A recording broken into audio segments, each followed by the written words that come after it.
ఆర్యన్ ఇది Tamil dubbing movie, తెలుగులో అవైలబుల్లో ఉంది. Streaming platform Netflix. Hello hi all, welcome to PRP డియో ప్రొడక్షన్స్. మా ఛానల్కి కొత్తగా వచ్చిన వాళ్ళు సబ్స్క్రైబ్ చేసుకోండి.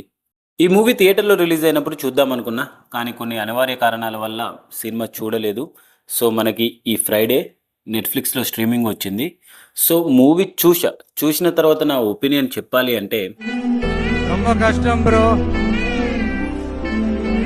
ரொம்ப కష్టం బ్రో. కష్టం బ్రో, చాలా కష్టం.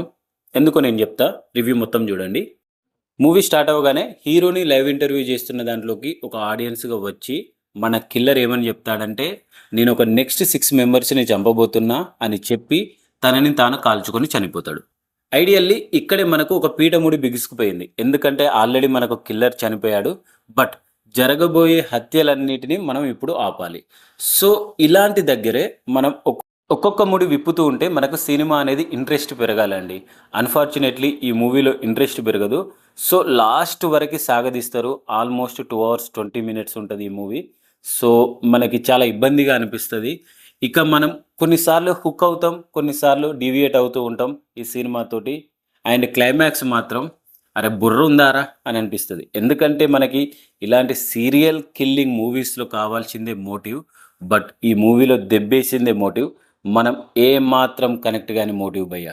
సీరియస్లీ మనం అనుకుంటాంగా, అరే ఎక్కడి నుంచి వచ్చేవారు, అసలు బుర్ర ఉందారా నీకు అని అనిపిస్తుంది డైరెక్టర్ని. సో పోనీ ఇదంతా మోటివ్ అంతా వద్దు, మనం లాస్ట్ వరకు హుక్ అవుతాం. చంపేదైనా కరెక్ట్గా చూపించాడా అంటే మనకు వాళ్ళని చంపే సీన్స్ కూడా ఎందుకు అంతగా ఇంట్రెస్టింగ్ అనిపించవు. ఈ రోజుల్లో ఎవరండి కాయిన్ బాక్స్ ఫోన్స్ వాడేది? ఓకే, ఇది వదిలేద్దాం. నువ్వు ఫస్ట్ రైటర్ అని అంటావు. సో రైటర్, నాకు గుర్తింపు లేదు, సో నేను ఇలా అని చంపుతున్నా, గుర్తింపు లేని వాళ్ళని చంపుతున్నా అని అంటావు.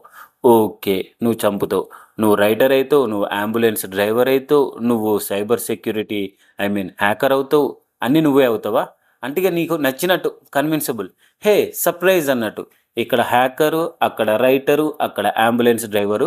సో సినిమా మొత్తం ప్లాట్ కన్విన్సిబుల్గా ఉంటుంది. థ్రిల్లర్స్ తీసేటప్పుడు మనకి ఎప్పుడైనా ఫస్ట్ వచ్చే క్వశ్చన్ ఎందుకు, ఏమిటి, ఎలా ఎలా చంపుతున్నావు, ఎందుకు చంపుతున్నావు, నీ మోటివ్ ఏంటి అనే దాని మీద ఉండాలి. పోనీ నువ్వు ఇలాంటివి తీయకుండా ఆడియన్స్ని గ్రాంటెడ్గా తీసుకుంటావు అని అంటే సినిమా రిజల్ట్ ఇలానే తయారైంది.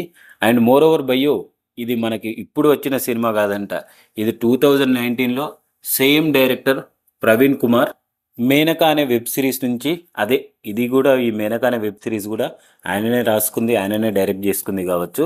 దాని నుండి ఇన్స్పైర్ అయ్యి ఆ వెబ్ సిరీస్ని సినిమాలాగా తీశాడు. బట్ ఇది నాకైతే వర్కౌట్ కాలేదు.